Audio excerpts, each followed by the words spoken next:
Welcome to the Ang&Geno show, where we talk about ways for you to grow your life and your business. I mean, let's think of a question that people tend to ask. So this one was really cool, the last one that we did, because we talked about how just to say, in our last podcast, we talked about how some people really embrace change and using something new that they've learned. And so we talked a little bit about the challenges there. Uh, and, one of the things I noticed this week in my work is how giving people an opportunity to talk about things in person. I had my week of workshops was taking an intact team through. I have a workshop where I take people through a team through 2 hours a month of a skill set development and a mindset shift to get the team aligned and talking a little bit about, what kinds of problems are they starting to solve. And it's so interesting, they go into a breakout. This is all done on Zoom. And it's amazing how refreshed they are after this breakout where they've had this opportunity to talk one-on-one. And, you and I communicate for a living, and we take for granted how much FaceTime we get with our clients, with people in our lives. But it's amazing. These people will come back, and when you ask them to give you feedback about what they got out of the meeting, they're like, I don't get a chance to talk about my work with anybody. People are just so busy doing the work. And I don't know. I think that's an interesting topic. And I wanted to know, I know that you and I take for granted communication because that's our world. And that's probably a first love of ours, is getting ideas out there and hearing what people think. But what do you notice with your clients around communication? Do they tend to get siloed and forget to talk to each other across departments and these companies that you go into?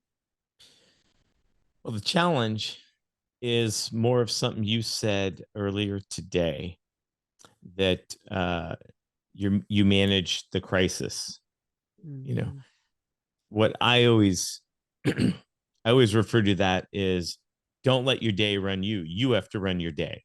If you're managing the crisis all the time, you're not leading. Now, it's certain job levels. Yeah, that is your job, is to manage crisis. But whenever I'm in that position, and this is probably why I've always advanced everywhere I've ever worked, is I I don't like that feeling. I don't like managing crisis. I want to, instead of put out the fire, I want to kill the arsonist. So Mm, um again, depending what level you're at, if your job's answering phones all day, you're going to answer phones. yeah. But if you're in a management, some mid-level managers, they're a little mix. Mm-hmm. Upper managers should not be managing crisis. Yeah. um, Yeah. in I was fact, working this was a group of mid-managers for me that I was watching, and they do tend to let the crises run, and then they forget to bring in the thread of the work that they need to get done, that they want to get done. And I think we're working on that. And I think these conversations they're having with colleagues are realizing there's a lot of other things we should be talking about than the crises. do you find that some people um, feel their worth from handling that crisis?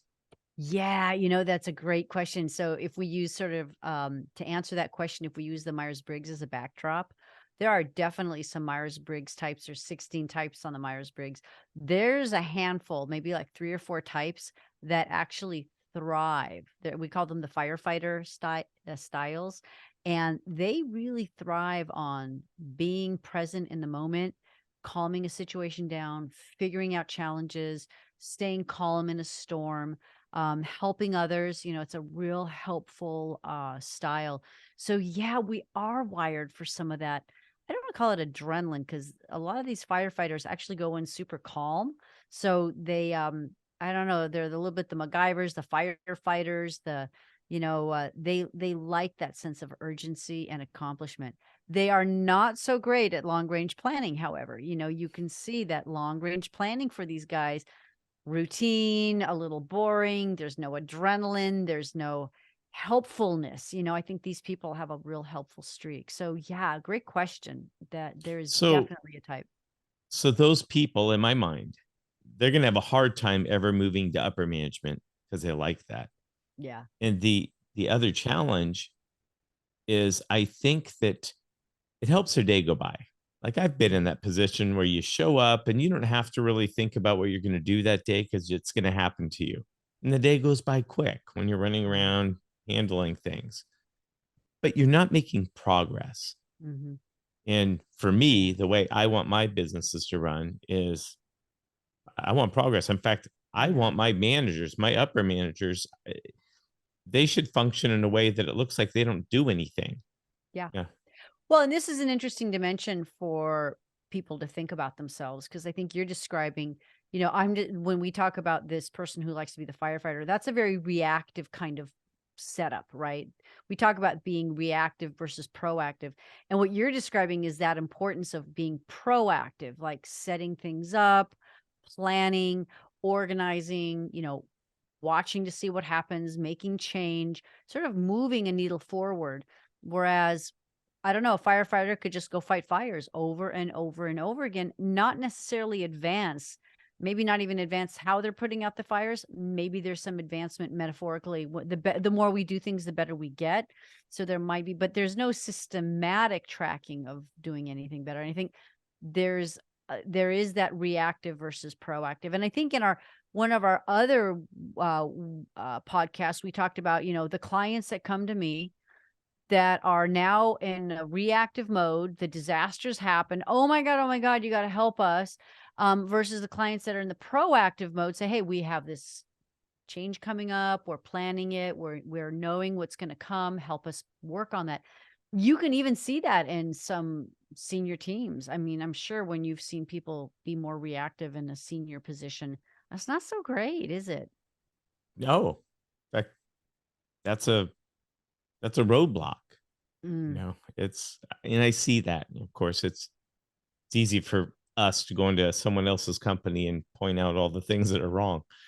But I'll see yeah. an individual that people love. Oh, they're great. They get all this stuff done. And I'll witness, you're absolutely right. They get a lot of stuff done, but they're doing it their way. They're keeping it tight to their chest. They're not delegating anything or even just sharing, responsibility. Yeah. So as long as that continues, you're not going to be able to grow right there. Mm, You're exactly. stuck. Yeah.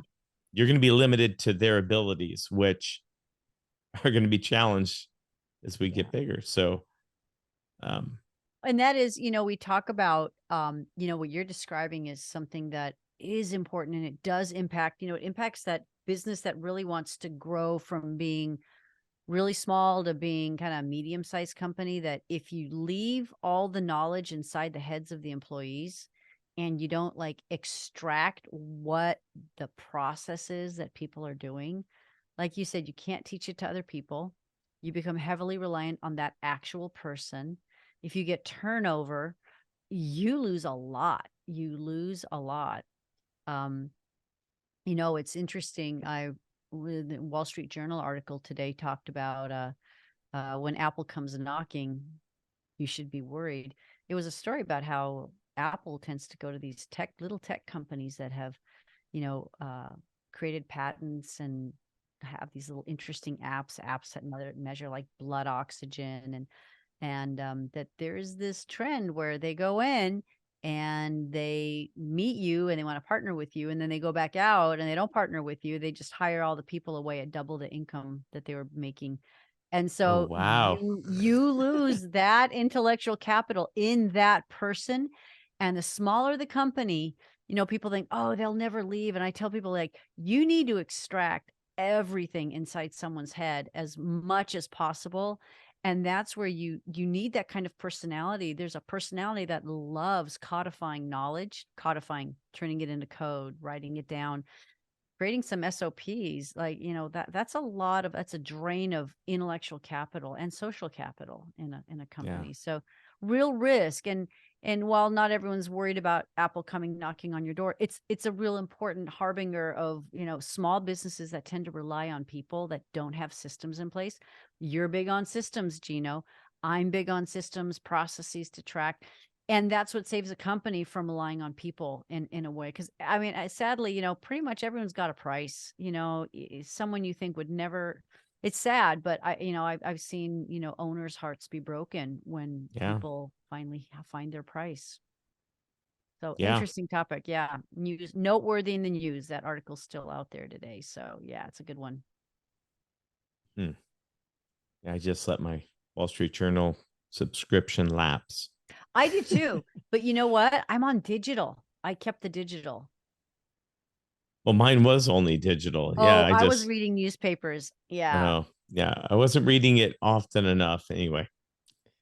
Yeah, it's interesting. I think I go into it about once a week and I like to get my news from a lot of places. So you start to see like a more clear view when you kind of read the one side and the other side and the middle Yeah. side and yeah.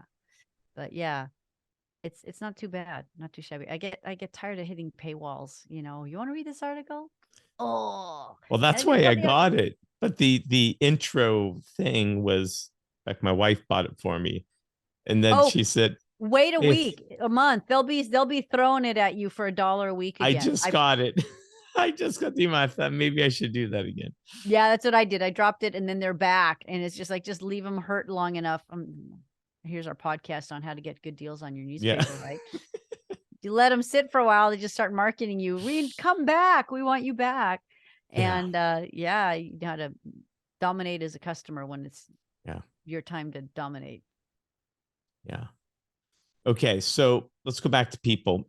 You Let's were go back to talking people. about there's a one type of person too, when we're talking about the person that's guarded, that won't grow. Some people I have found don't want to let's say you're a manager of a certain department, they don't want to teach everybody how to be like them because that's a very, so they're afraid to hire better people, and blows my mind. I'm like, no, hire people better than you and they'll lift you up. Yeah. And in fact, this reminds me, David Ogilvy, who was an advertising guru from the Ogilvy and 60s, Mathers. Yeah, huge. Yeah. one of the real madmen, right? He had a book, I forget what it was called, but anyway, one thing he said he did is when he hired a new manager, he'd put one of those Russian nesting dolls. I forget, I don't know what they're called, but Yeah, it's exactly. You're right. um, You open so one and there's another one and you right, open that goes one. over. Yeah. So it inside the smallest one, he'd have a note that say, hire people bigger than you, and you'll be surrounded by a company of giants. We'll be a company of giants. If you hire people smaller than you, we're going to be, I'm misquoting it, but it was something like that. And I thought it was very uh, powerful to have that kind of visual to give people, it's like, look, hire people bigger and better than you. Yeah. So let's talk, I go to there are conditions that will encourage that mindset and discourage the mindset. So if you have a manager that is afraid of hiring great people underneath them, it might be that they work for their boss who may not be asking them to work higher level or may not be asking them to think about how can we do more and better, because the idea is if you give somebody more responsibility or a new place to go look and work and grow, then they're going to feel safe going, yeah, delegate those everyday tasks because you have other work to do. If you have a boss that doesn't encourage that, that doesn't tell you where you can go, that may have pigeonholed you or is just seeing you as some bosses treat their people like arms and legs. You just go do that. I think that is sometimes how I would say every organization stands in the shadow of the leader. So that goes right down to department. So, if leaders are out there worried about how they get that person to delegate more work, I think it's about, I draw this map when I have this conversation and I describe I draw a box and then I draw a line halfway and I say, at about the halfway point, you're doing your higher level work, the work that requires more thinking, more skill. And I said, in the lower end of this box is probably the stuff that you're doing that it's probably easier. You can teach someone to do it. And I explain, I say, if you can hire someone or teach someone how to do your lower level job, you can grow in this upper level job. It's what I do to inspire that. I have that growth conversation with them when the boss doesn't know how to have it. And I teach them how to sometimes manage up to their boss and ask their boss, I'd like to learn how to do this, and here's how I can help the department grow. So there's ways around it. That's how coaching can unlock and help, the kind of work you and I both do is really helping companies kind of like change that mindset, right? Either at the individual level or at the leader level. But yeah, you are right on. I mean, that is a big problem when you can't hire great people underneath you because you're intimidated by them or threatened by them. There's And probably leaders listening right now are going, there's not good people out there. That's yeah, right. I think, it's interesting because I've seen, I think you've seen this too. I think when you pay attention to the hiring process and the people you're hiring, I think we need to pay closer attention to the qualities that we're looking for. There are great people out there. Um, and it's just what that hiring process looks like, the introductory, what we're looking for. I mean, there's some very basic skill sets that we have to check for now, people's ability to write effectively. Again, it's those people skills. It's not the degree you have. Now we know, I think more and more people are realizing, I see more people that go to Ivy League schools that really struggle at working on a team because, that's just not what you do when it's all about you, right? And so they struggle, and they often don't thrive. They're very good at starting their own companies. They're very good at being a McKinsey consultant and a partner where they go in, take their great ideas, solve big problems, and go back out.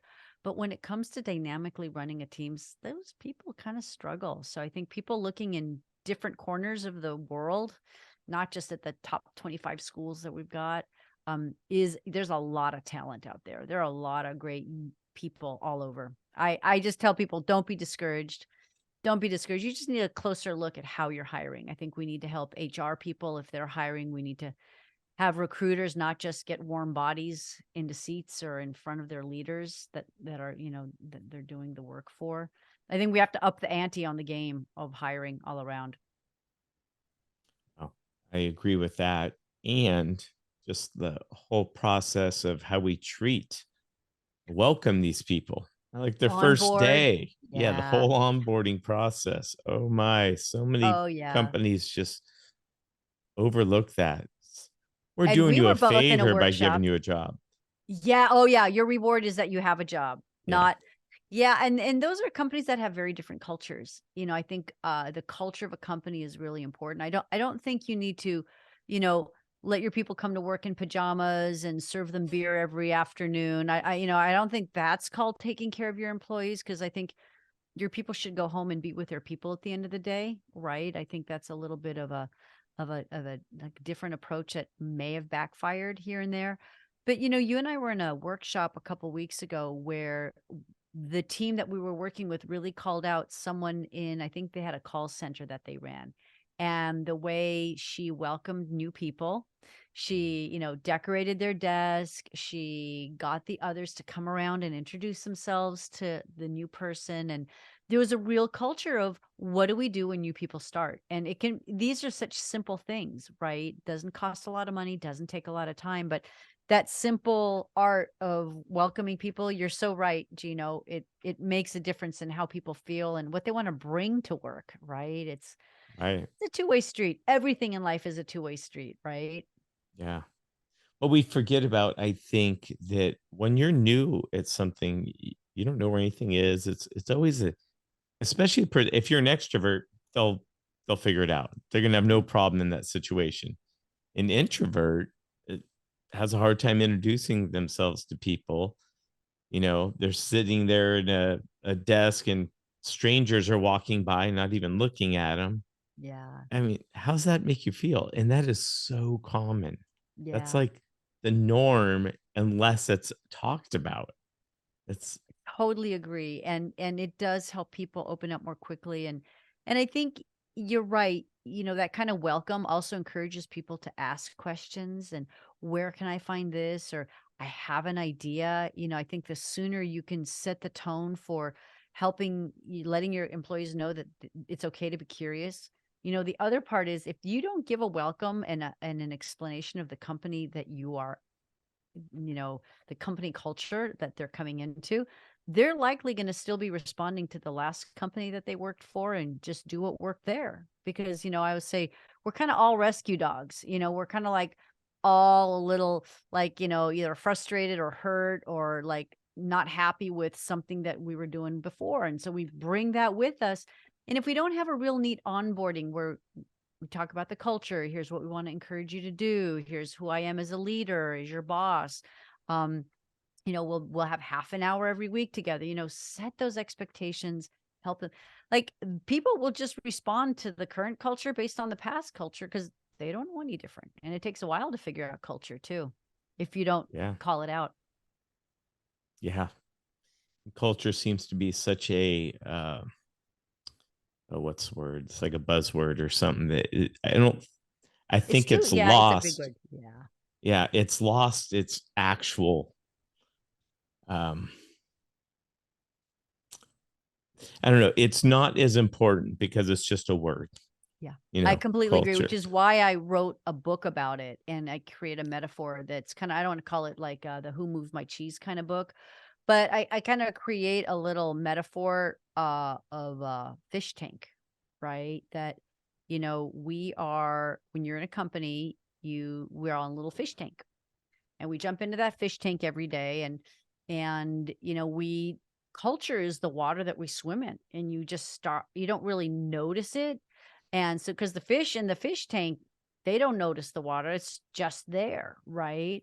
But, there's a lot of metaphors. There's clarity of the water. It's how do the fish have room to do what they need to do metaphorically? Like there's so many metaphors, but, if you stop to consider what's happening with the water, you can see that, it has a lot to do with the health of the fish. Right? Like, that's what you look for when something's going wrong with a tank. It's like, well, what are you putting in the water? It's like, oh yeah, the water's important. That's the metaphor of culture, right? I love that metaphor, and I'm really looking forward to that book, Ange. Okay, I think that's what I'm going to have to be working on. Yeah, in our last podcast, I did promise, and we're doing some doubling up of our podcasts. And so, yeah, I have nothing to report out yet, but yeah, I'm motivated. You got me fired up now. You got me Good. fired up. Good. Yeah, because I know you got good stuff. Everybody that I've introduced to you professionally says, "Oh my God, we love her." So let's get more of it out there. Let's do that. Let's do that. And this is fun doing here too, right? Because we've had so many wonderful conversations, and we've felt so strongly that these conversations could help people think about things in a different way, access some ideas, either reach out to us or other professionals that can be a guide. And just, I don't know, there's so much opportunity out there to do and try something new. Yeah. Yeah, you just said something simple. I know what many people think is very difficult.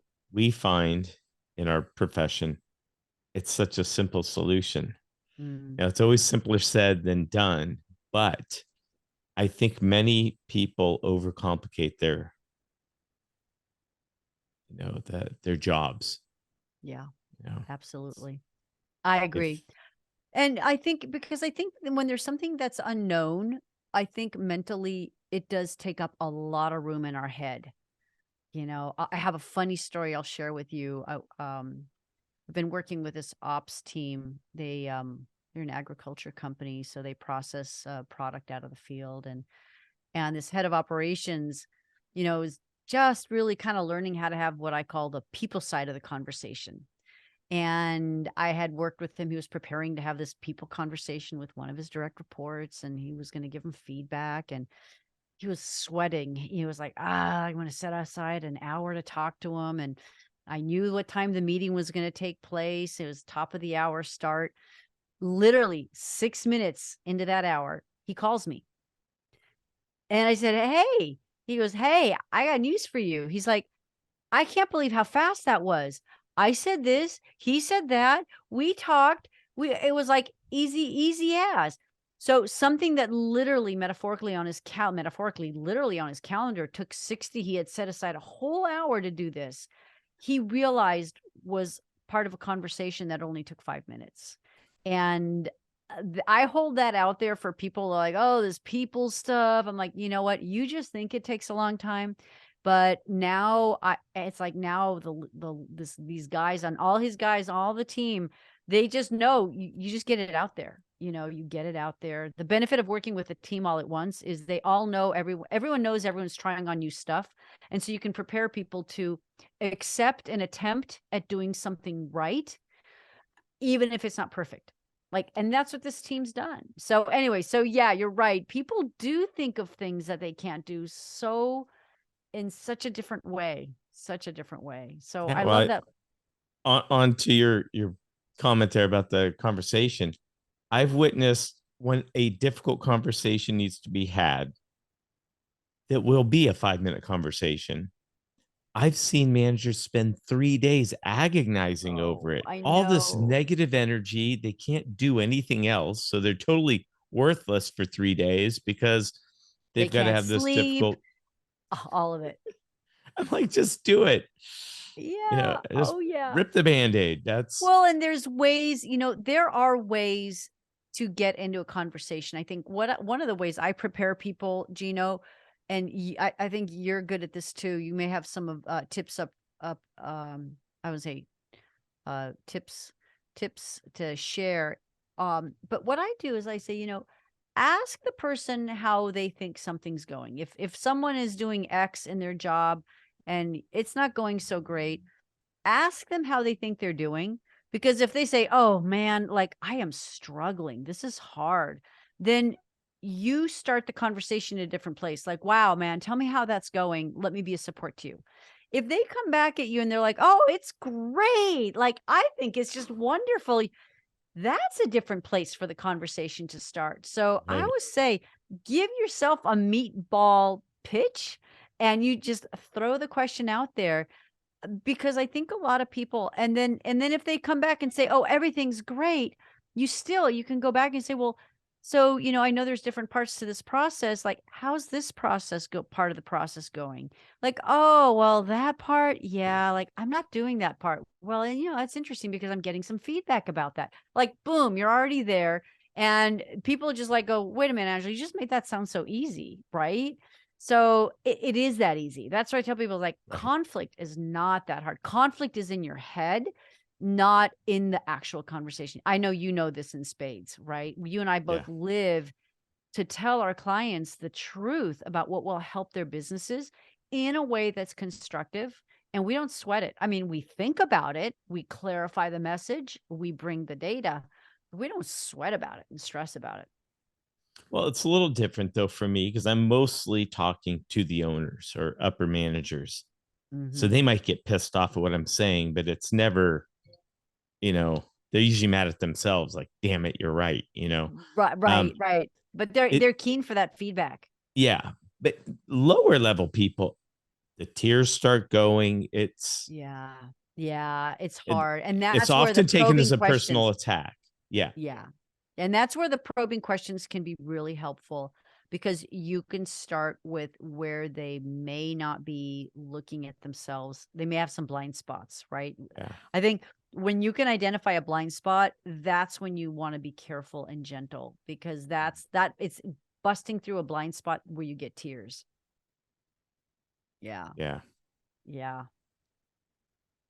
It's about time to wrap up.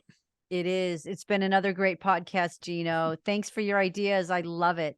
It's always fun. Okay. We'll catch you next time. You got it. I hope you're here.